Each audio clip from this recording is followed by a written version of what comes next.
از این قسمت به بعد کم کم وارد کار عملی با اکسل میشیم. اولین چیزی که یاد میگیریم وارد کردن متن داخل سلولای اکسل. توی اکسل اطلاعاتی که وارد میکنیم انواع مختلفی دارن، مثل متن، عدد، تاریخ، فرمول و موارد دیگه. فعلا با ساده ترین نوع داده یعنی متن شروع میکنیم. اگه فایل اکسلتون بازه واردش دوان بشید. اول از همه روی سلول A1 کلیک کنید.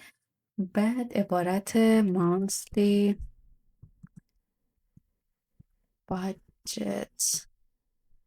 budget رو تایپ کنید و بعد اینتر رو بزنید. با زدن اینتر اکسل به صورت خودکار به سلول پایین یعنی A2 میره. هم یک کار ساده اولین راه ورود متن به اکسل. فعلا ظاهر عنوان برامون مهم نیست، بعدا یاد میگیریم چطور عنوان رو بزرگتر کنیم، رنگ بدیم، حرفه‌ای‌تر کنیم. ولی فعلا در حد اینکه یه جدول ساده بتونیم درست کنیم کافیه. روی سلول A4 کلیک میکنیم. اینجا میخوایم عنوان ستونمون رو بنویسیم. داخل این سلول عبارت بیلز رو وارد میکنیم و اینتر رو میزنیم، میاد پایین. حالا چند تا گزینه از هزینه های ماهانمون رو اینجا مینویسیم. کار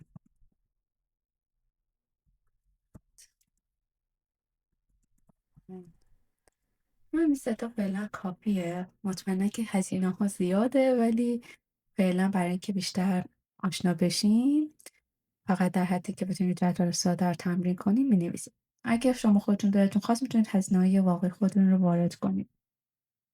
در آخرم یه دونه با برای اینکه جمع رو بتونیم در بیاریم با فرمول محاسبه کنیم اینجا می‌نویسیم. حالا نکته کاربردی بگم، اگه احساس کردید نوشته اکس خیلی کوچیکه لازم نیست نگران باشید. برای بزرگ کردن یا کوچیک کردن صفحه اگه از ماوس استفاده میکنید کنترل رو نگه دارید، کلید کنترل رو نگه دارید، همزمان چرخ وسط ماوس رو بچرخونید به سمت جلو. اینطوری صفحه نمایش رو بزرگتر میشه. اگه خواستید کوچیک‌تر هم کنید که به سمت پایین چرخ وسط رو میچرخونید. و اگر حالا این قابل ماوس نداشتید یا استفاده نمی‌کردید از اینجا هم میتونید اندازه نمایشتون رو کم و زیاد کنید. دقت کنید که این فقط اندازه صفحه نمایش رو تغییر میده. هیچ تغییر تو اندازه واقعی متن یا فایل ایجاد نمیکنه. تا اینجا یاد گرفتیم چطور متن داخل اکسل رو وارد کنیم. حالا نوبت یکی دیگه از انواع داده هاست که تاریخ یا دیتا، که شما میتونید بالای جدول ماهایی که بودجه رو برای اونها ثبت میکنید رو وارد کنید. اینجا روی B4 کلیک میکنید، یه تاریخ وارد میکنید. مثلا اگه میخواید که از ماه فوریه شروع کنید اول ماه رو میزنید، بعد روز رو میزنید، بعدم سال رو میزنید. البته لازم نیست دقیقا همین تاریخ رو وارد کنید، خودتون هر تاریخی که دوست دارید رو میتونید وارد کنید. فقط سعی کنید تاریخ رو با فرمتی که توی سیستم رایجه انجام بدید و وارد کنید. مثلا بعضی کشورها اول ماه هم، بعد روز هم، بعد در آخر هم سالن. ولی مثلا ایران اینطوری که سال، بعد ماه، بعد روزه. مهم اینه که تاریخ رو به شکلی وارد کنید که ویندوز و اکسل اون رو به عنوان تاریخ واقعی تشخیص بدن. بعد حالا اینتر رو میزنیم.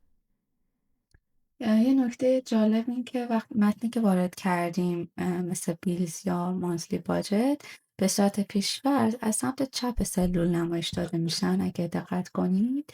این ولی تاریخی که وارد کردیم از سمت راست داره نمایش میده.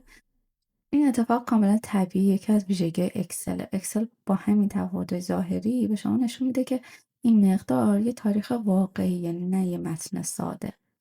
اگه تاریخ شما از سمت راست سلول رفت به سمت چپ، یعنی اینکه درست تشخیص نداده اکسل و باید اون اصلاح کنید، مثل یه متن تشخیصش داده. و یه نکته دیگه هم این که ممکن بعد وارد کردن تاریخ ببینید نوشته کامل نمایش داده نمیشه. حالا برای من نمایش داده میشه، ولی حالا برای شما مثال میزنم به این شکله که مثلا فقط هشتگ میبینید.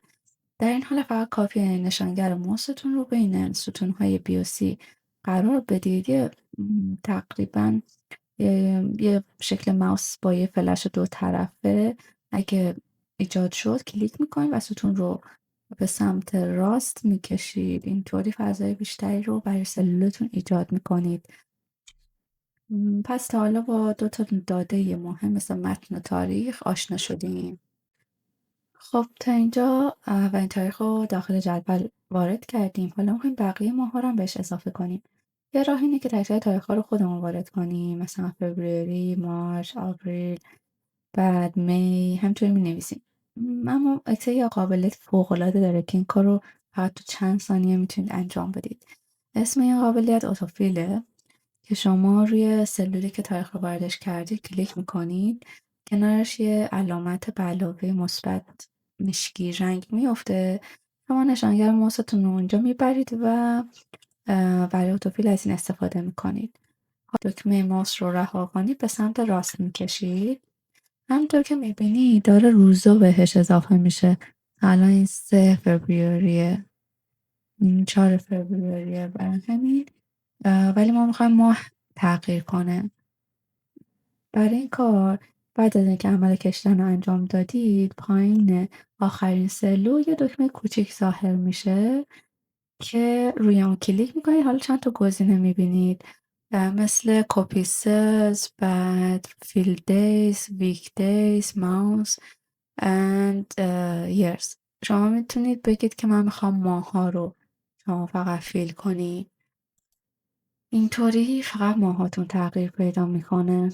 بلافاصله اکسل روزا رو کنار میذاره، به جای ماها رو یکی یکی ادامه میده. به همین راحتی بدون که حتی یه تاریخ جدید تایپ کنید. این یکی از قابلیتایی که واقعا زمان زیادی بر شما سیو میکنه. و خبر خوب این که اتوفیل فقط مخصوص تاریخ نیست. بعدن میبینید برای اعداد، متن‌ها، روزهای هفته، ماه‌های سال و خیلی چیزای دیگه هم میتونید ازش استفاده کنید. خب تا اینجا 3 بخش اصلی جدولمون تقریبا آماده شده. عنوان‌ها رو وارد کردیم، تاریخ‌ها رو نوشتیم. حالا فقط یه ستون دیگه لازمه.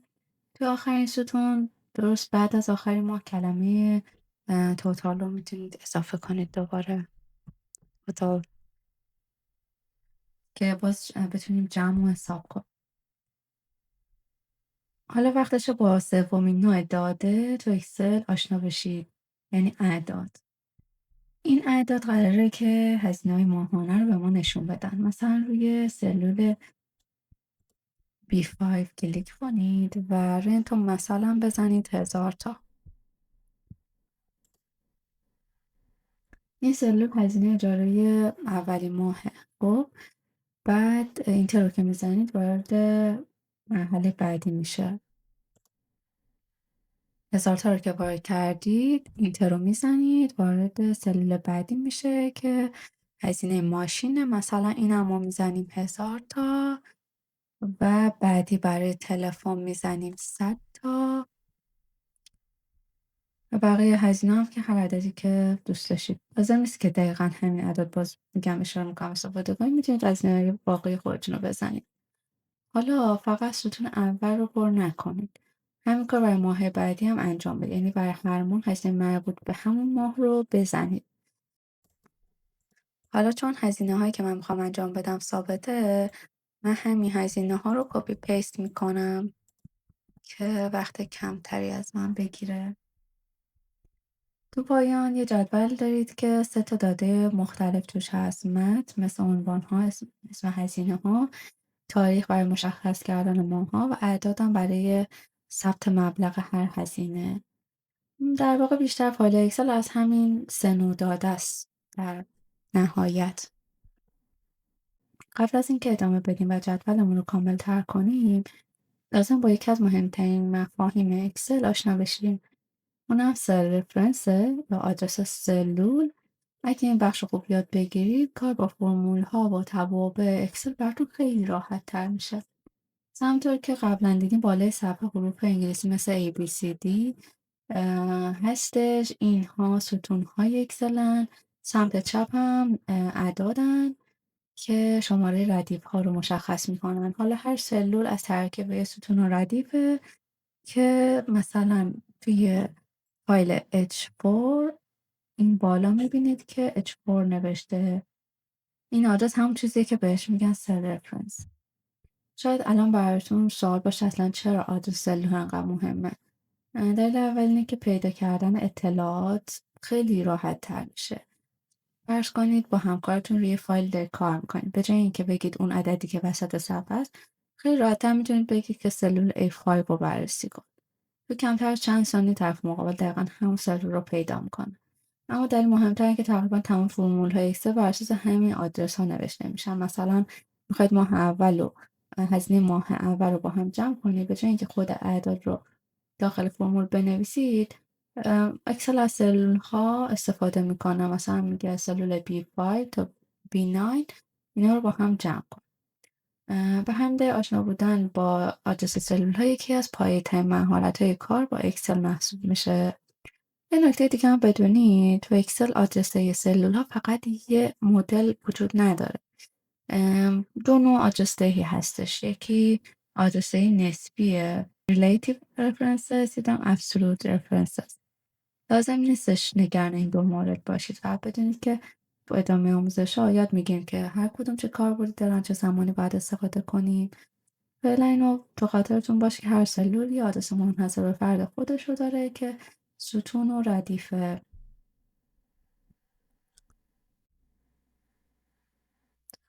خب حالا وقتشه با یکی از مهمترین بخش اکسل آشنا بشیم، یعنی فرمول ها. تو اکسل فرمولا بر انجام محاسبات ریاضی ازشون استفاده میشه. برای نوشتن اونها هم از عملگرای ریاضی استفاده میکنیم. بیاید مهمترین این عملگرا رو یه بار با هم مرور کنیم. یکیش پرانتزه که با فشار دادن کلید شیفت و همزمان 9 و 0 شما میتونید پرانتز رو داشته باشید. بعدش توانه که روی صفحه کلید با شیفت و همزمان نگه داشتن 6 قابل تایپه. و علامت ضرب که علامت ستاره هستش، علامت تقسیم که اسلش رو به جلو هستش، علامت جمع و تفریق هم که همه میدونن که چه شکلیه.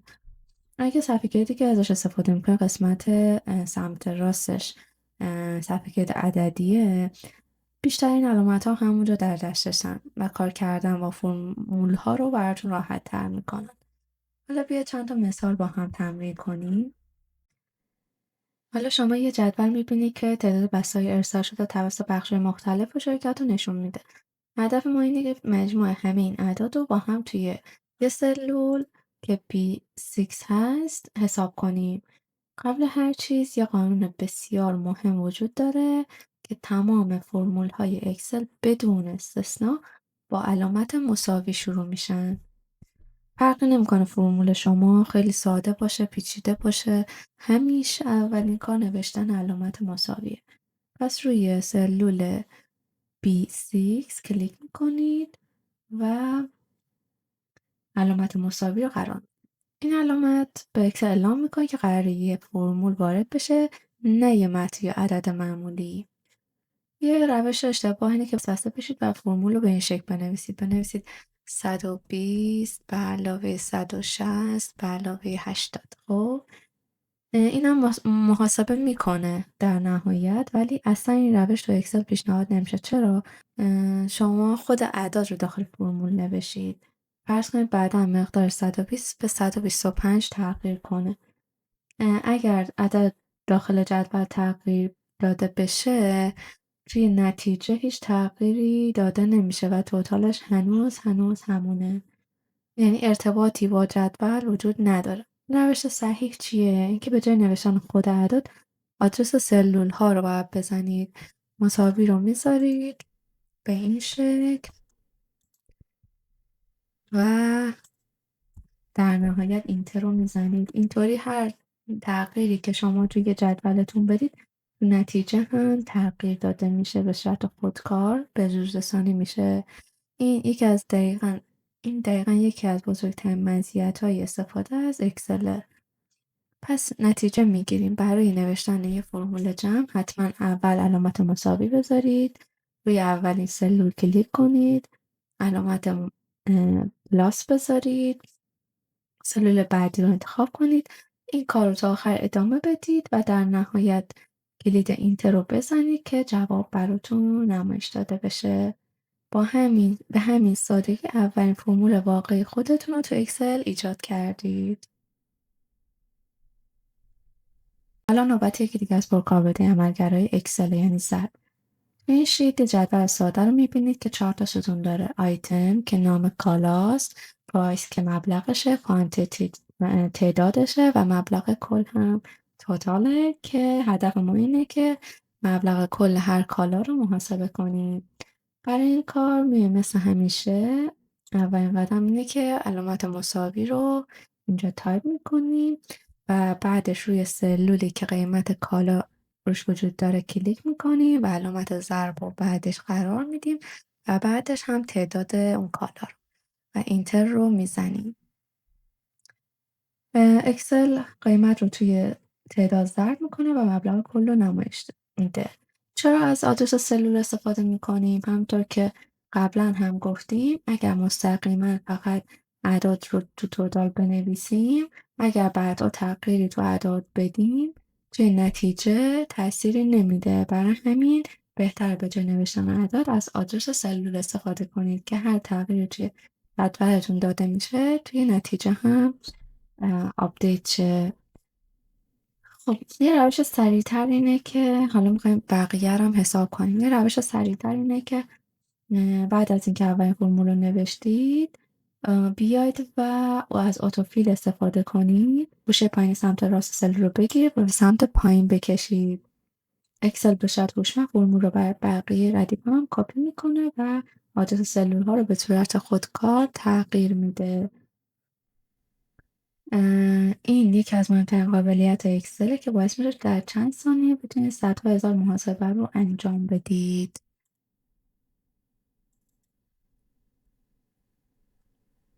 حالا میخوایم چند تا فرمول دیگر رو با هم تمرین کنیم ببینیم چطور میشه چند تا عملگرای ریاضی رو توی فرمول ترکیب کرد. تو این صفحه یه جدول میبینید که اطلاعاتی توش داره نشون داده میشه که توش پرداخت ساعتی، ساعت کار توی هفته و تعداد هفته های ما و در نهایت درصدی که میخوای سیوینگ کنی اینجا مشخص شده. هدف ما اینه که 3 تا مقدار حقوق ناخالص ماهانه، مبلغ پسنداز ماهانه و مبلغ باقی مانده پس از پسنداز رو حساب کنیم. برای محاسبه حقوق ماهانه اول اینجا کلیک میکنیم و علامت مساوی رو مثل همیشه میذاریم. ابتدا دستمزد ساعتی رو توی تعداد ساعت کاری ضرب میکنیم.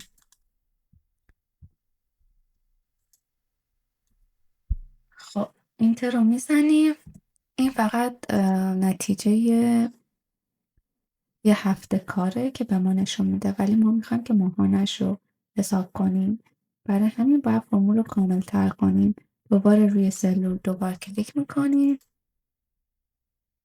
و در نهایت یه ضرب دیگه بهش اضافه میکنیم و هر ماه چند هفته هست رو هم بهش اضافه میکنیم.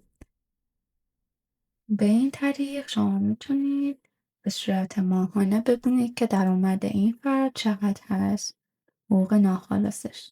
حالا روی سیوینگ کلیک میکنیم، میخوایم 15% اینو حساب کنیم.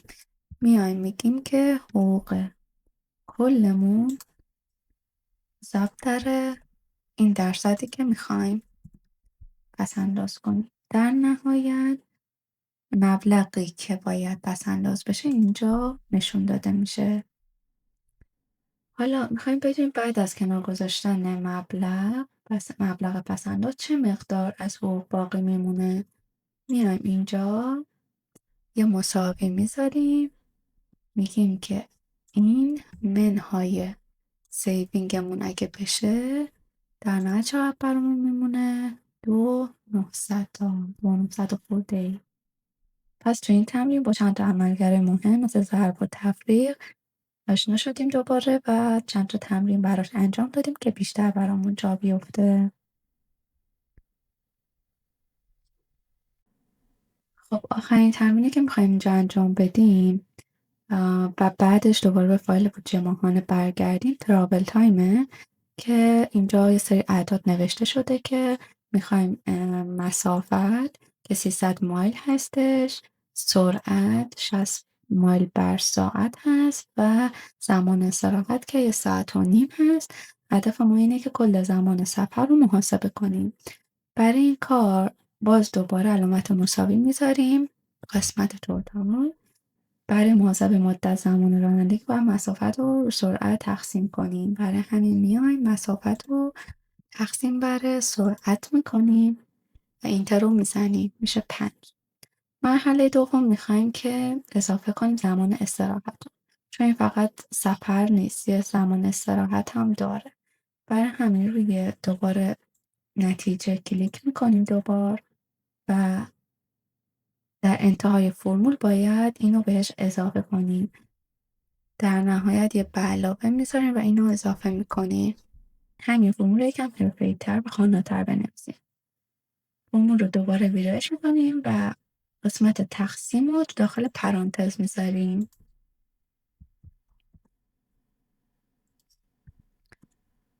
جواب همونه، هیچ تغییری نمیکنه.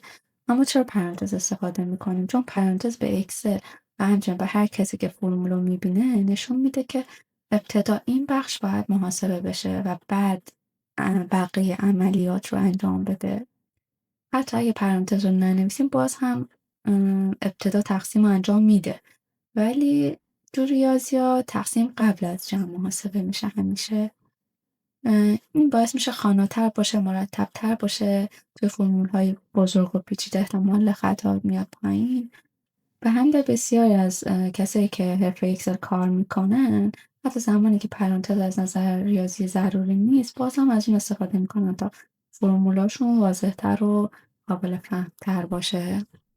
خب حالا دوباره به فایل مانثلی بودجه ماهانه‌مون برگشتیم که بتونیم اینجا بیشتر تمرین کنیم. برای اینکه بتونیم مجموع هزینه‌های یک ماهمون رو در بیاریم، مثل همیشه اولین قدم اینه که علامت مساوی رو می‌نویسیم و باز شاید وسوسه بشید که اینا رو دونه بدونه بنویسید و جمع بزنید، ولی هیچ وقت این کار نکنید چون بازم میگم که روش مناسبی نیست. از آدرس سلول استفاده کنید. میایم این و در نهایت این رو کلیک میکنیم و اینتر رو میزنیم. اکسل مجموع تمام هزینه‌های ماه اول رو براتون محاسبه میکنه. همین کار برای ماه‌های بعدی هم میتونید انجام بدید. از اتوفیل استفاده کنیم برای جمع گرفتن همشون. برای اینکه تفاوتش رو ببینید من یکی دوتا از اعدادش رو تغییر میدم که ببینیم کماکان درست محاسبه میکنه یا نه.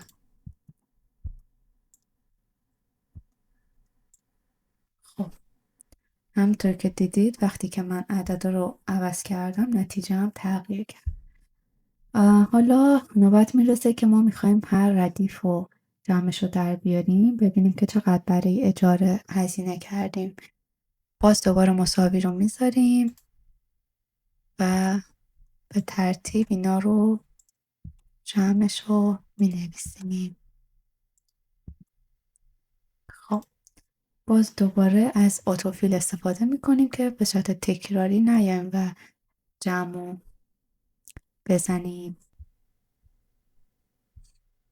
در آخر هم یه دونه مجموع کل میتونیم داشته باشیم اینجا که حاصل جمع اینا و اینا میشه که همیشه یکیه، یعنی تفاوتی نداره. من میتونم از این ردیف جمع بگیرم انقدر میشه، من میتونم از این ردیف جمع بگیرم انقدر میشه، یعنی هیچ فرقی نداره از ردیف یا ستون شما جمع بزنید در نهایت یکی هستش. تو ادامه یاد میگیریم که چجوری از توابعی مثل سام استفاده کنیم که با روش‌های کوتاه‌تری این جمع‌بندی رو انجام بدیم، ولی حالا فعلا برای اینکه با عملیات جمع آشنا بشید به این شکل انجامش دادیم. تا اینجا باید تمام فرمول‌های جدول بودجه رو وارد کرده باشید. مجموع هزینه‌های هر ماه، مجموع هزینه‌های هر ردیف و در نهایت جمع کل. اگه اعداد شما با این مثال متفاوته، اصلا مشکلی نیست. مهم اینه که فرمول‌ها رو درست نوشته باشین. گاهی اوقات میخواید ببینید که داخل یه سلول دقیقا چه فرمولی نوشته شده. برای این کار 2 تا روش ساده هست.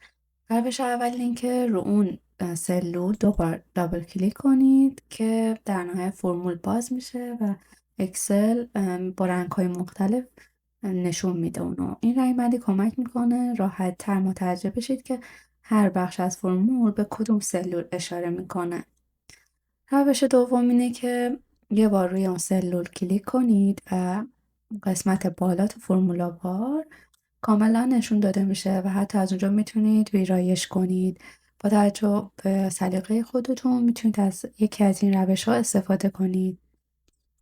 ولی ممکنه که تو محل کارتون یه فایل اکسل بهتون داده شه که پر از فرموله، اما نمیدونید که هر سلول چجوری محاسبه شده. تو این شرایط یکی از بهترین ابزارها شو فرمولاست که برای استفاده از اون وارد تب فرمولا میشید و روی فرمولا ادیتینگ رو قسمت شو فرمولاز میزنید و به این شکله که فرمول نمایش داده میشه بهتون تو کل صفحه و شما میتونید با تمام شیت‌ها فرمول ها رو ببینید. و اگر خواستید که دوباره اینو غیر فعال کنید، دوباره روی این کلیک میکنید و به حالت قبل برمیگرده. حالا نکته کاربردی اینه که ابزار شو فرمولاز یکی از بهترین فایلایی که اکسل برای بررسی و ارزیابی فایل‌ها از اون استفاده میکنه. هر زمان فایل اکسل شخص دیگه رو خواستید باز کنید و خواستید مطمئن شید که فرمولا درست نوشته شده، کافیه این قابلیت رو فعال کنید. خب تا اینجا یاد گرفتیم که ریلیتیو رفرنس چطور کار میکنه. دیدیم که وقتی یه فرمول رو با اتوفیل کپی میکنیم، اکسل آدرس سلول ها رو متناسب به محل جدید تغییر میده. اما همیشه هم این رفتار چیزی نیست که ما بخوایم.